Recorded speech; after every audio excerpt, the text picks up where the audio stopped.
Shalom, selamat pagi bagi kita semuanya, Bapak Ibu yang terkasih, salam sukacita bagi kita.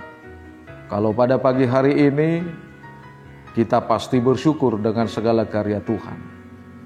Dan saya mengundang Bapak Ibu, saudara-saudara, sebelum kita melakukan segala aktivitas kita, ada baiknya kita mendengarkan firman Tuhan. Namun sebelum mendengar firman Tuhan, kita berdoa.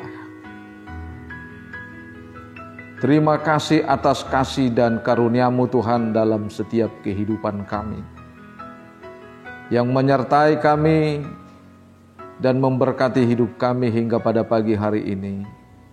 Kau perkenankan kami Tuhan bangkit dari setiap tidur kami, dan biarlah Tuhan, sebelum kami memulai aktivitas kami, Engkau berkarya melalui firman-Mu untuk mengingatkan kami dan menyertai kehidupan kami dalam Kristus Yesus. Amin.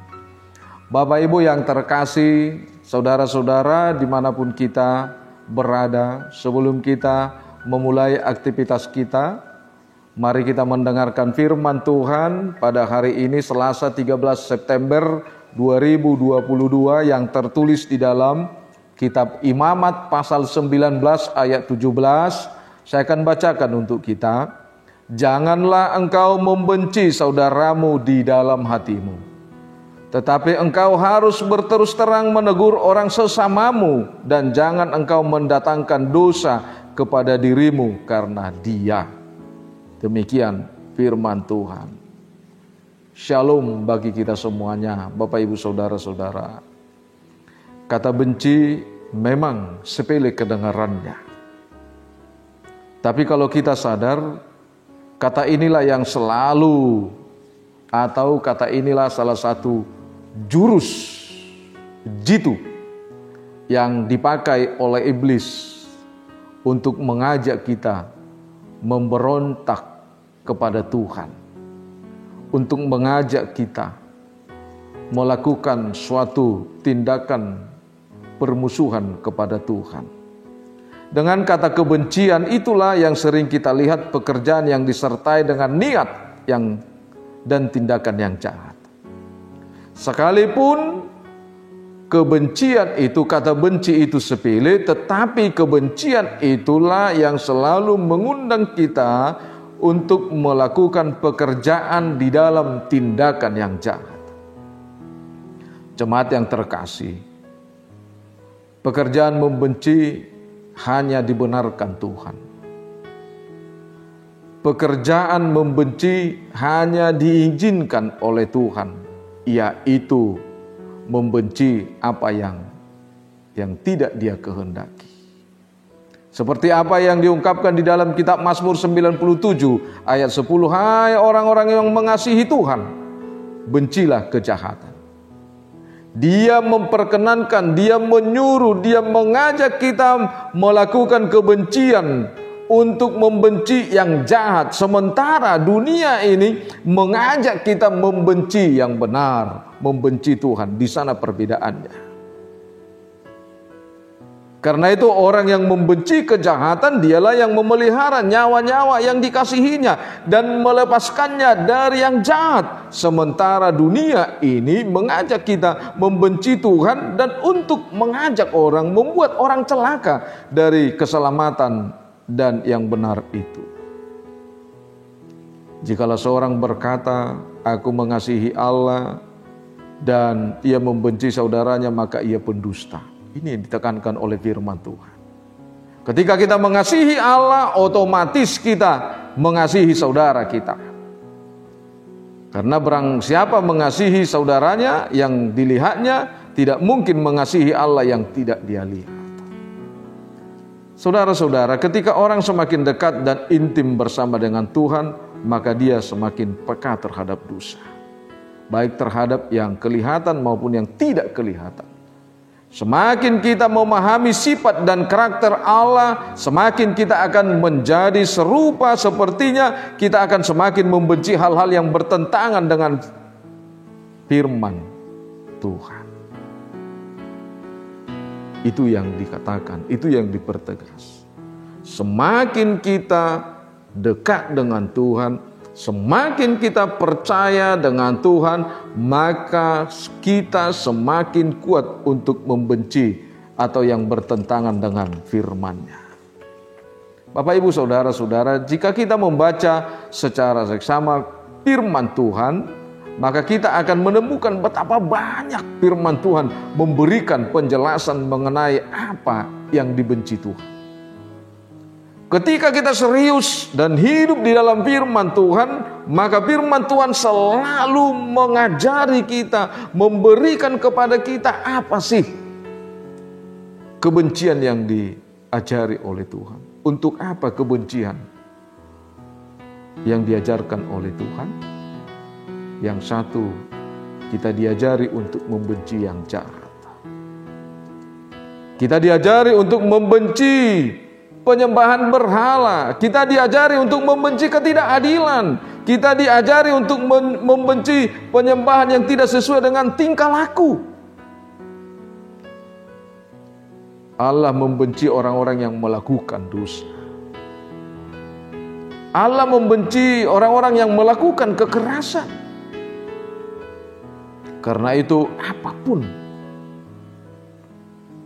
yang kita lakukan, mari kita introspeksi tentang apa itu kebencian yang dilakukan atau yang diajarkan oleh Tuhan. Jemaat yang terkasih, terkadang memang kita diperhadapkan dengan apa yang disebut kebutuhan dan keinginan serta ambisi, sehingga kita merasa bahwa membenci itu hal yang wajar demi tercapai apa yang kita inginkan, demi tercapai ambisi kita.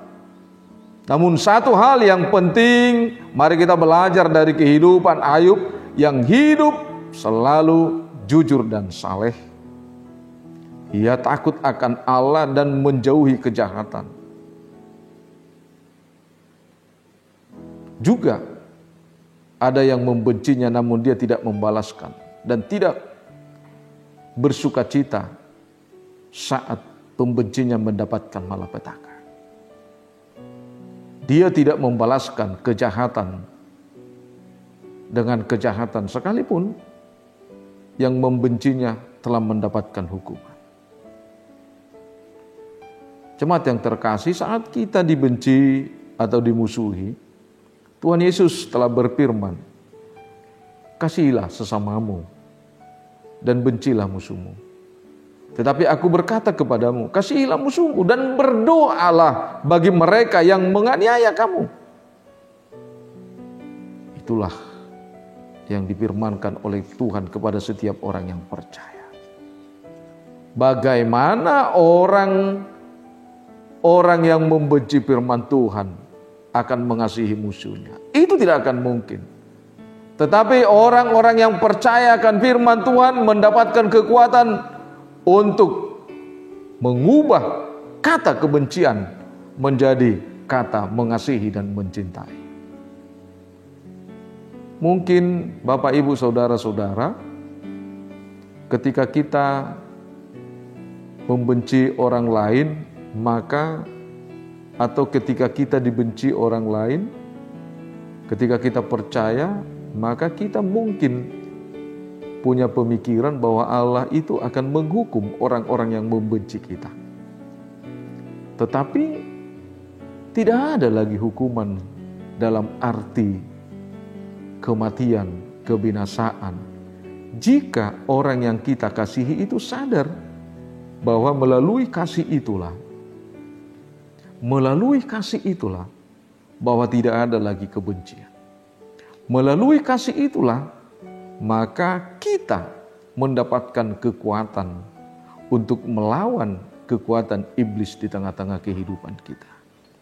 Jemaat yang terkasih, bukan hanya menjauhkan kebencian, namun Tuhan juga menginginkan melihat tindakan perbuatan setiap orang yang membenci kebencian itu. Karena Tuhan mau melihat bahwa tindakan orang yang membenci kebencian itu adalah hidup yang kudus, di mana ketika kita membenci orang-orang yang membenci atau membenci orang-orang yang jahat, maka kekudusan itu tidak hanya menegur, tapi kekudusan itu kita akan menunjukkan bagaimana ibadah kita, bagaimana respon kita terhadap kehidupan kita setiap harinya. Yaitu bagaimana kita mengasihi Allah dan bagaimana kita mengasihi sesama. Tentu perbuatan atas kasih tanpa kekudusan bukanlah perbuatan kasih yang diinginkan oleh Tuhan. Jadi mengasihi sesama itu bukan karena terpaksa, bukan karena ada keinginan. Tetapi ketika kita mengasihi, biarlah hidup kita lebih dulu dikuasai dan dikuduskan oleh Tuhan, dikuduskan oleh Roh Kudus, karena melalui kuasa kekudusan Roh Kudus itu, di sanalah kita mampu melakukan keinginan Allah. Karena itu kekudusan tidak bisa dipisahkan dengan kasih, dan kasih itu tidak bisa dipisahkan dari hidup yang kudus. Karena itu seperti apa yang dikatakan oleh firman Tuhan, ketika kita menegur orang yang salah, maka orang yang salah itu sekalipun dia berat mengubah kehidupannya, tetapi kita tidak bersalah dan dia tidak merasa bahwa kita menegurnya di dalam suatu tindakan kesalahan, tetapi menghasilkan kesadaran. Bapak, Ibu, Saudara-saudara yang terkasih, ketika kita hidup di dalam kasih dan kita hidup di dalam kekudusan, maka di sanalah hidup kita berbuah, dan orang yang kita tegur akan mengajak, dan orang yang kita tegur itu akan mendapatkan suatu perubahan dan kesadaran di mana dia ditegur dengan kasih untuk mengajak kehidupan yang kudus, kehidupan bersama-sama di dalam Tuhan. Karena itu Bapak, Ibu, Saudara-saudara yang terkasih di dalam Kristus Yesus, mari saling menyapa, mari saling mengingatkan, mari saling menegur untuk membangun kehidupan yang lebih baik, kehidupan yang benar, kehidupan yang kudus.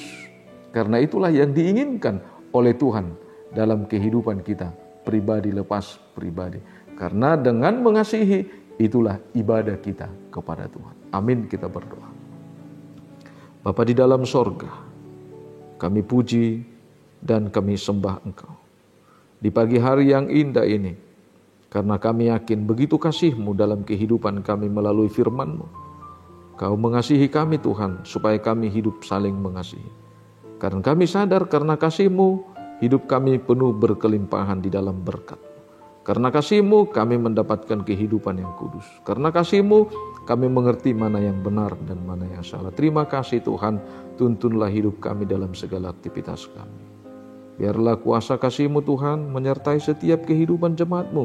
Jika ada dari antara jemaat-Mu yang terbaring oleh karena sakit, biarlah kasih kuasa-Mu Tuhan menyertai kehidupan mereka. Bapa di dalam surga,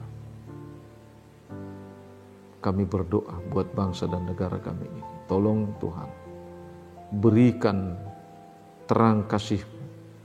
Berikan Tuhan kuasa keadilan-Mu, kebenaran-Mu bagi setiap warga negara kami ini. Biarlah Roh Kudus-Mu bekerja menyadarkan kami Tuhan, untuk menghilangkan rasa keegoan kami. Dan biarlah Tuhan yang menyertai pemimpin kami, memberikan kebijakan kekuatan.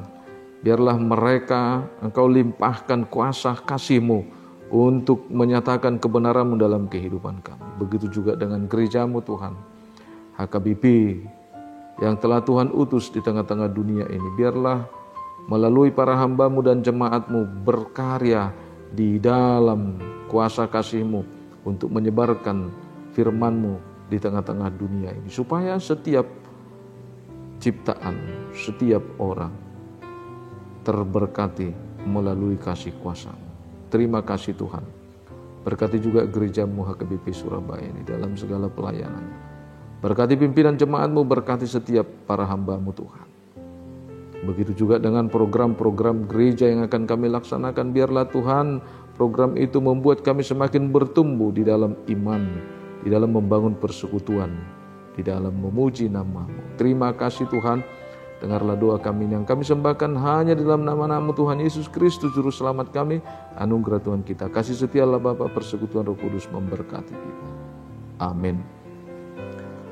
Selamat pagi Bapak Ibu Saudara-saudara. Selamat melakukan segala aktivitas kita. Jangan lupa tetap semangat, tetap hidup di dalam kasih. Kasihilah pekerjaanmu, kasihi sesamamu, dan kasihi Tuhan Allahmu, pasti hidupmu akan terberkati. Selamat bekerja. Horas.